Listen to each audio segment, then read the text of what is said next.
tonight we're talking about art and justice and really looking at that through the lens of activism. And when I was putting these talks together, D Nichols is the person that came to mind first. And there's a couple of reasons why, and I think a lot of those reasons will come out during our conversation this evening. But when I think about art in and of itself, oftentimes it's subject to interpretation and misinterpretation, right? People will look at a piece and say, I like it, I don't like it, I get it, I don't get it, and mistakes happen. Like as an artist, I create something, but the viewer ultimately decides if they get it or not. And that's fine, because when mistakes happen in art, nobody dies. Like it's not that big of a deal. But for the Black community, misinterpretation of motives and behaviors of people can result in death. I mean, Tamir Rice, kid with a toy gun, misinterpreted by the police officers, his life ended. And so I'm not being glib about it. I'm not trying to be lighthearted, but what I'm saying is when those misinterpretations happen in the Black community, it can be catastrophic.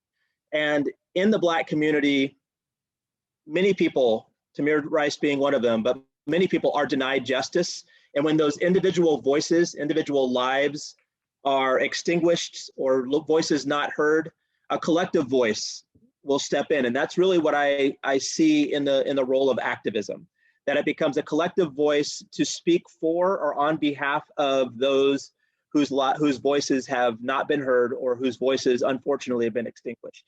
And I would say that activism has to be done carefully, but it doesn't. Right? It can be done in a sloppy fashion as well, because much like art, it's up to interpretation. And so I'm going to bring in one of my favorite voices and favorite people when we talk about things like that, and that's D Nichols.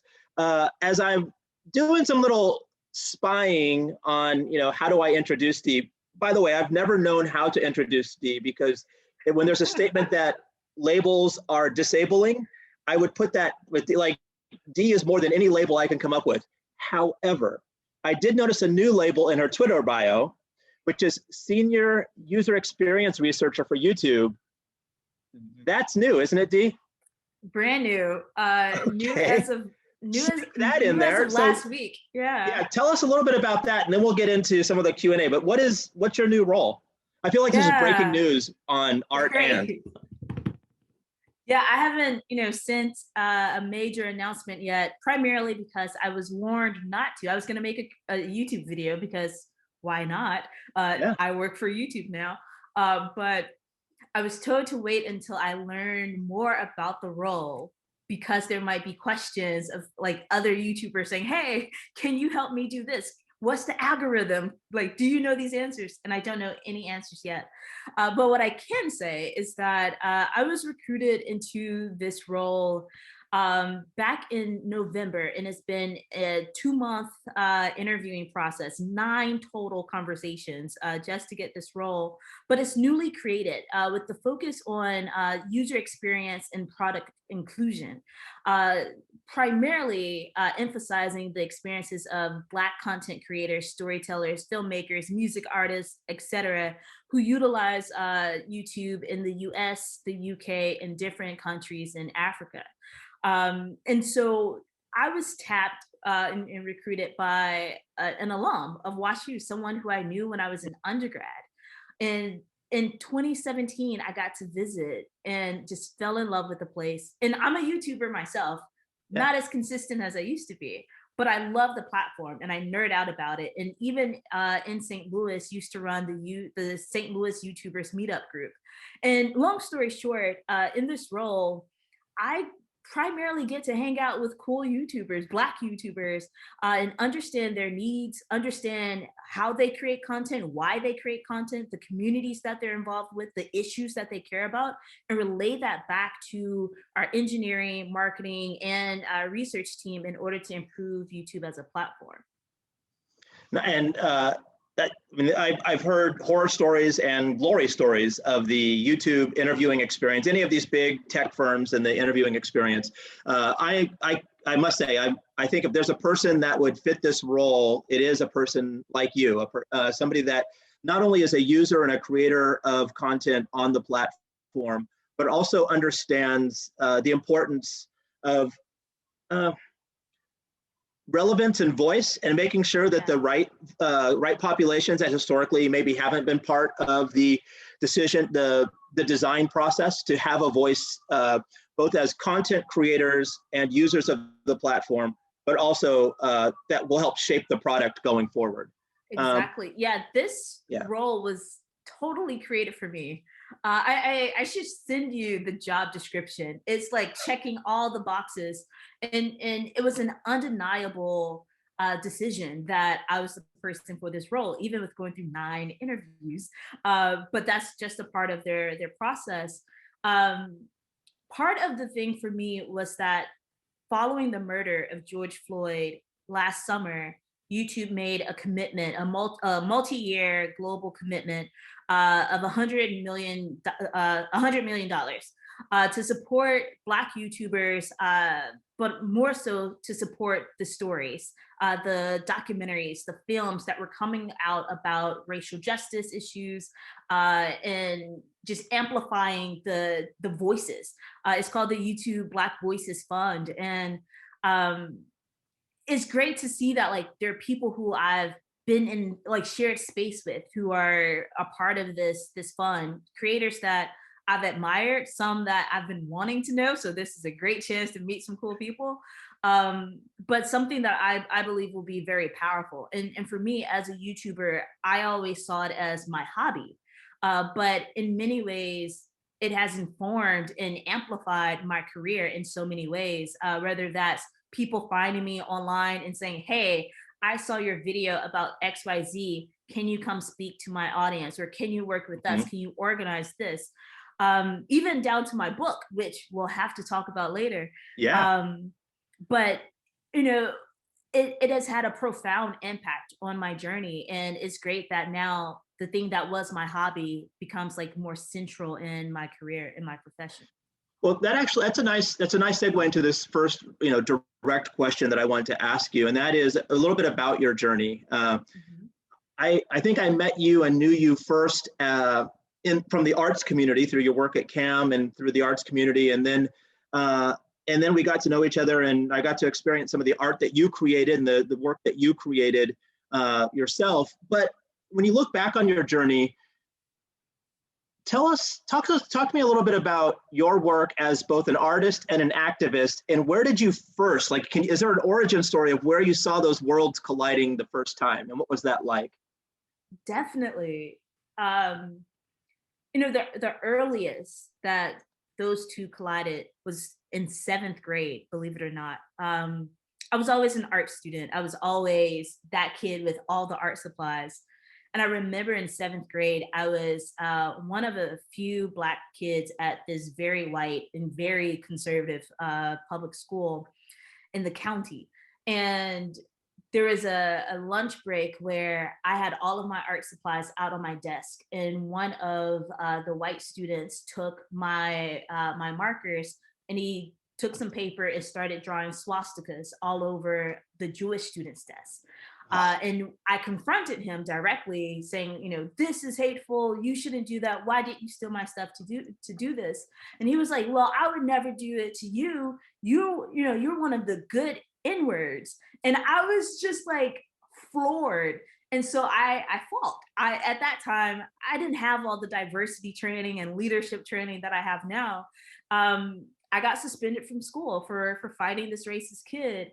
And I was terrified about getting in trouble, but what ended up happening was that my teachers, therefore cultivated me on developing my visual voice and allowing me to see how art can be that tool for speaking out against these types of issues. So by the time I got into high school, I was doing that. I even entered into organizing students, especially following Hurricane Katrina, because I'm based in Memphis and I grew up in Memphis.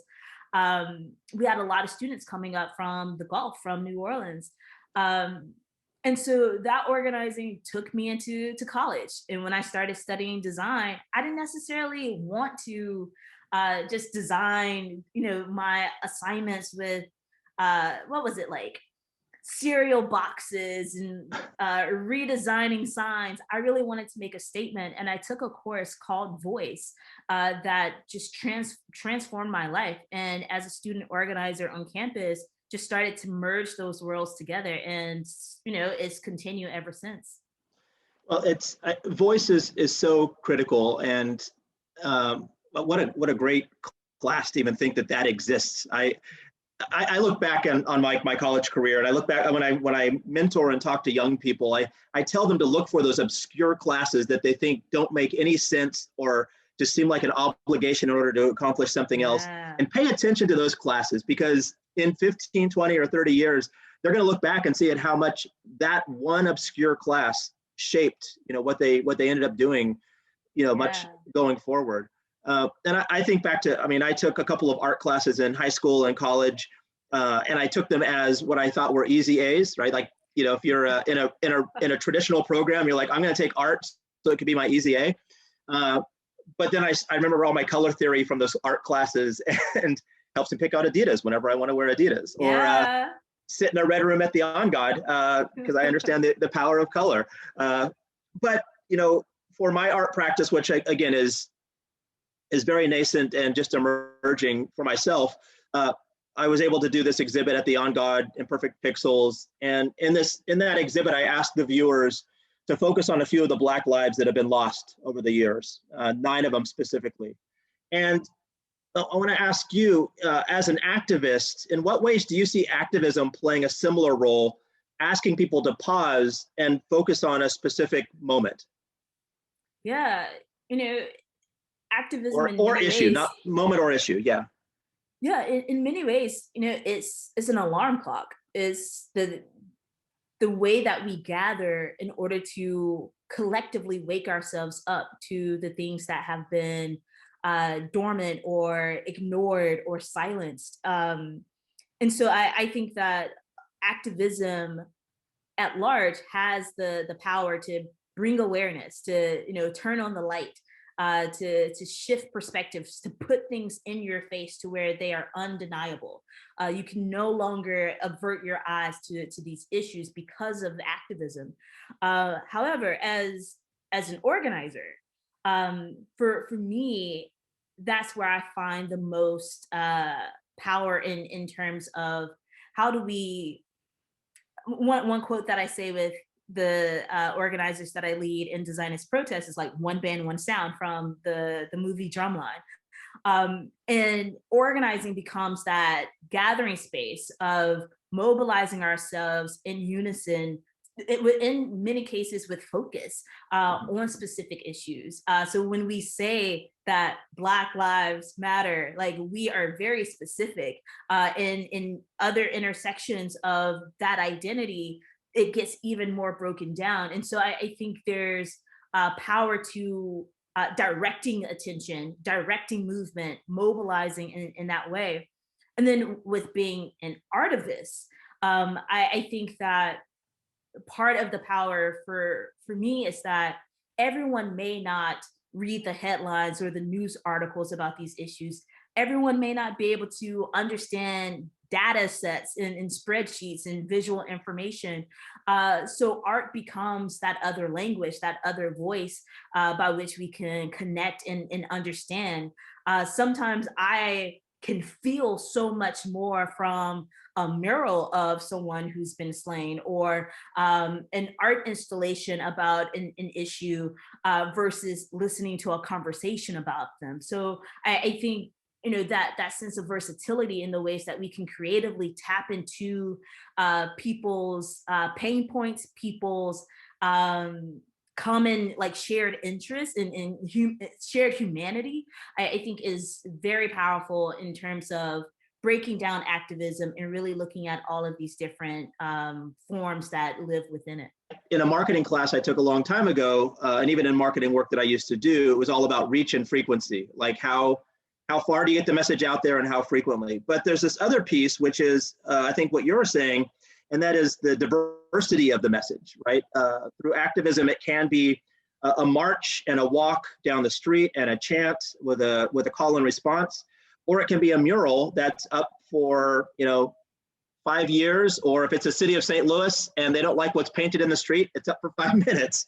By the way, if you ever want to get the street department in St. Louis to act quickly, put a mural in the street that says resist or recall somebody, paint it in potholes, and they'll fix that. They'll fill that pothole right away.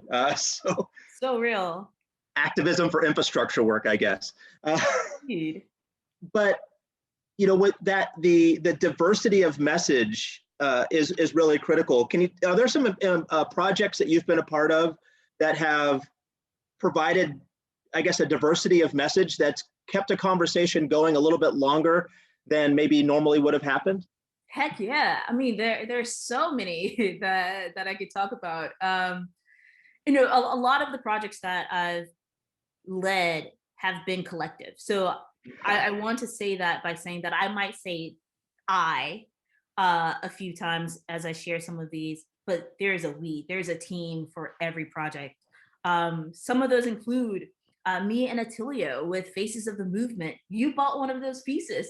And part of the power with that was bringing some of the folks who were leading the work on the ground out of that sense of obscurity or misinterpretation that the mainstream media was portraying them, and really allowing space creatively for their voices to be amplified and for their sense of self to be humanized and dignified, because so many of the folks that were included in that project had been shown in moments of anguish, in moments of rage.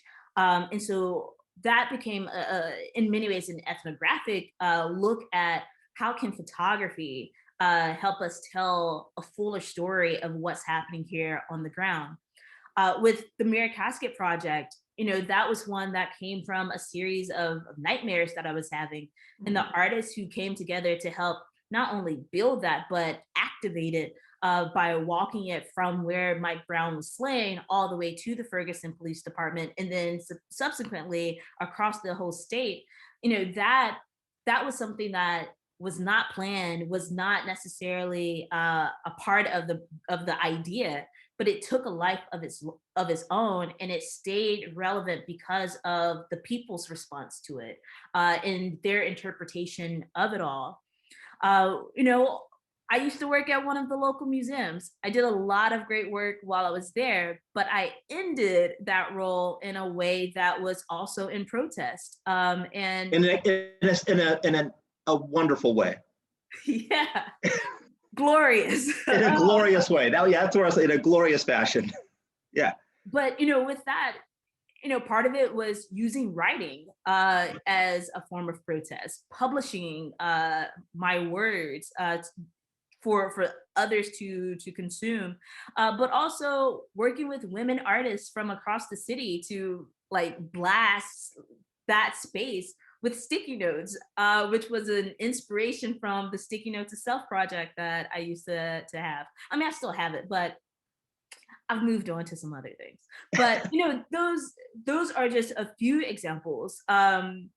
When I was organizing Artivist STL with Elizabeth Vega, over the course of the year and a half or so after Mike Brown was murdered, there were over 60 projects that Artivist did, whether that was taking over the streets, going out into the night guerrilla style, like in, what is it, Frontenac Park?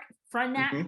Or West Plaza, whatever that mall is. Frontenac Plaza, yeah. Yes. Or no, or was it Galleria? Which one was it, Galleria or Frontenac? Well, I've protested at both, but it was the one further out west. Okay. I think it was Frontenac. But we escaped into the middle of the night and repainted the streets with these statements saying, stop racism, fight back 365, fight against these ills. And so I think there are many ways in which we can culture hack, in if that's, that is the term, culture jam, use culture hacking and culture jamming to take the same things that we're used to seeing in our everyday, the stop sign, the stop letters that are, across the intersection, billboards, all of those, and use them as spaces and canvases for protest. Well, and what I like about that culture jamming is, like I said, taking quote unquote objects that are in front of us every single day that we happen to walk by. And paralleling that to people's lives who are in front of us every single day that we happen to walk by, right? Like I think that is the challenge with, especially in the Black community, is that so many of us are, the society is better the more invisible that we are, right? Mm-hmm. So any type of activism is in some level putting our Blackness in front of people again, or maybe more loudly. And you know, I know some of the things that I heard, some of the responses I saw. If the call or the chant or the message is no justice, no peace, the white community or the oppressors or whatever we want to label them, they say, okay, well, what does justice look like, right? And the same thing with art. People will say, well, I see that art, but I don't get it. If I get it, I'll understand it, but right now I don't get it. There's this laziness. I'll just be blunt. There's laziness on the part of the oppressor to not put in the work to getting it, right? Yeah. It's easier to say, I don't understand. You haven't told me what justice is, so come back to me when you define it. But there's work that the oppressor has to do in understanding. We can't, the collective Black, we can't spoon feed the oppressor everything. But there's a way that I think activism has refined or brought more specificity to what justice looks like and what justice is, to the point that it can't be ignored. I mean, I think we know what injustice looks like, but we don't always want to prove a negative, right? Like, so in some of the work that you've done, where have you seen art help play a role in defining justice for people so that they unequivocally can finally see it?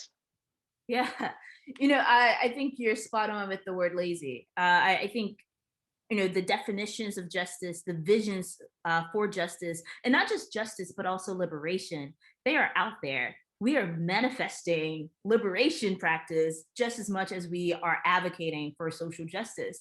And so much of that is modeled in the ways that we organize. Right now, I'm one of the core organizers of the National Designers Protest Movement. We have 9 demands that have been given to the many stakeholders across the architecture, urban planning, and design fields in order to say, stand up with us.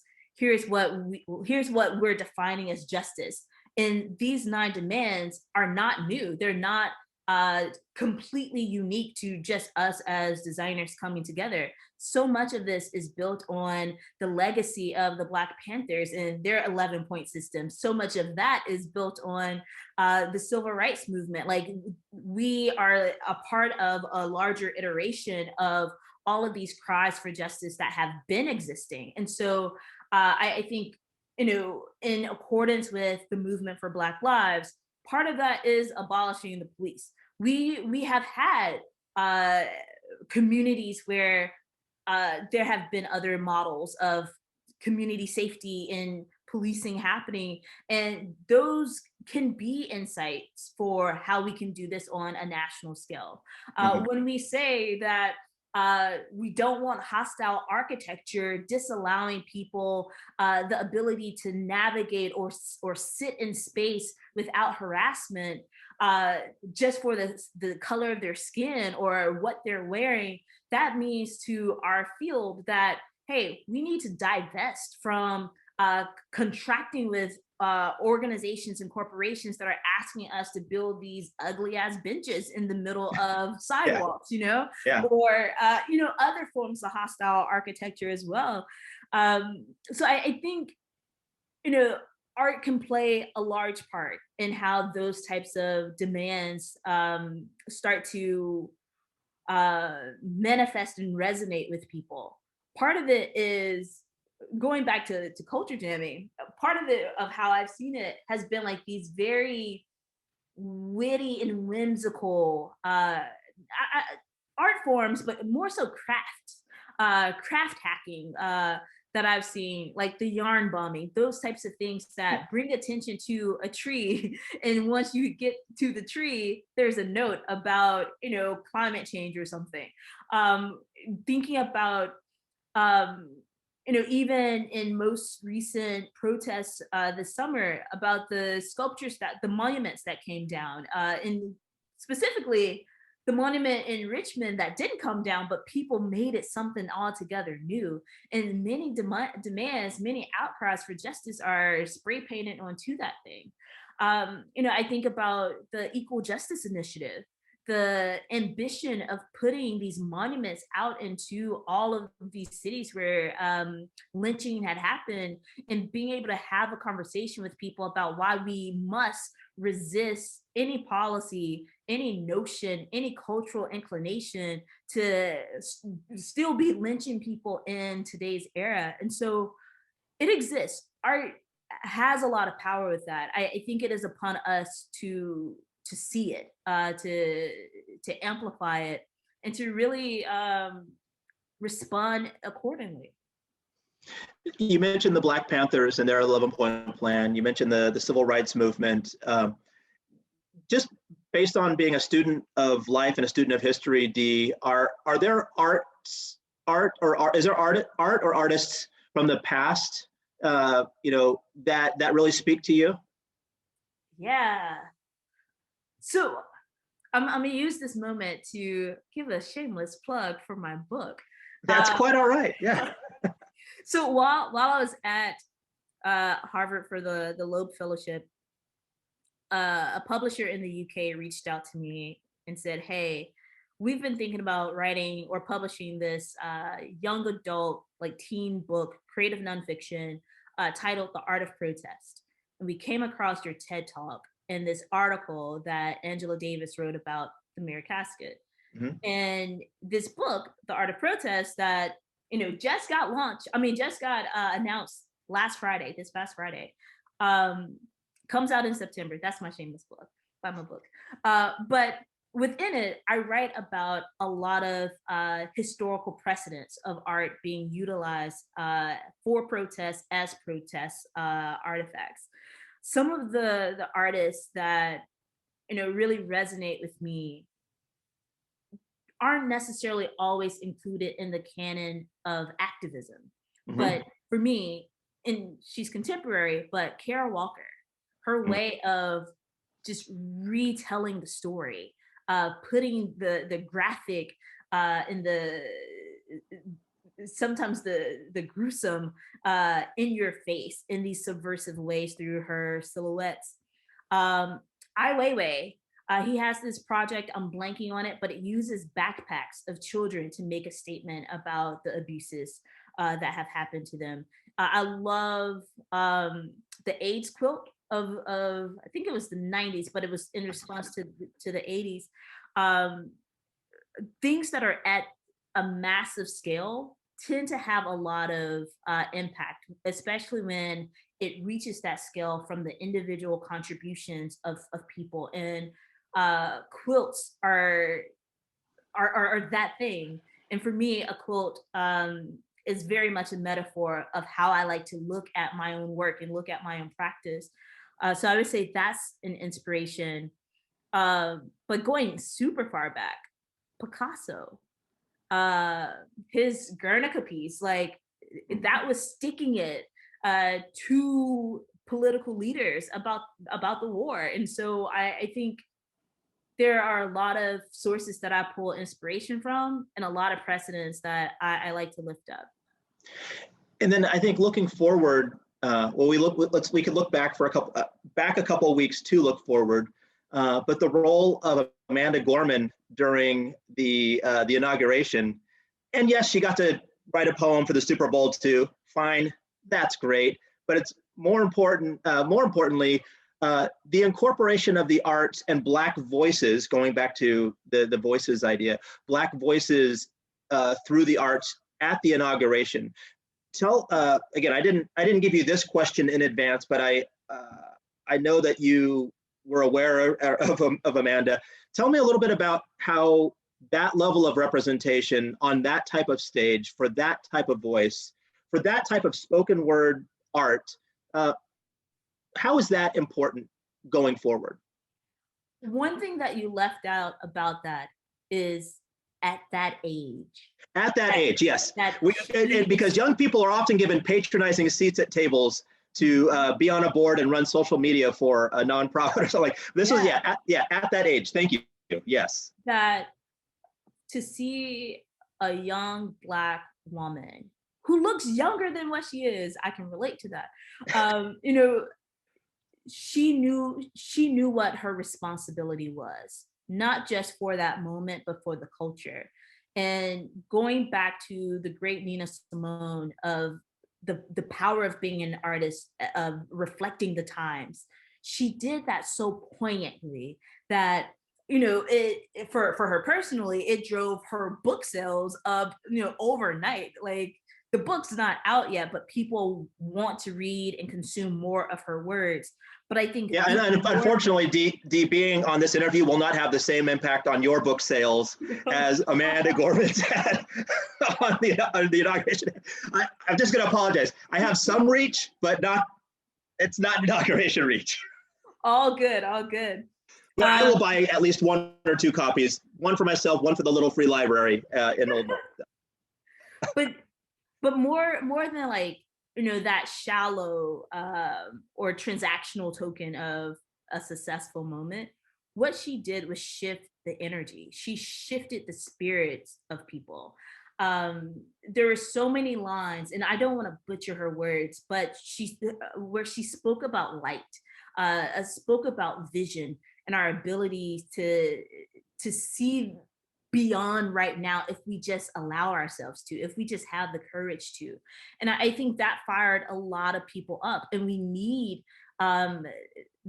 those types of moments on these national scales to just reset people's focus, that yes, we can stay you know, fighting for all of the stuff dealing with Trump, and we can keep our eyes on the prize. We can keep our eyes on these bigger things that are beyond one disgusting human, you know? Sure. And I think poetry, perhaps more than some other art forms, has that ability to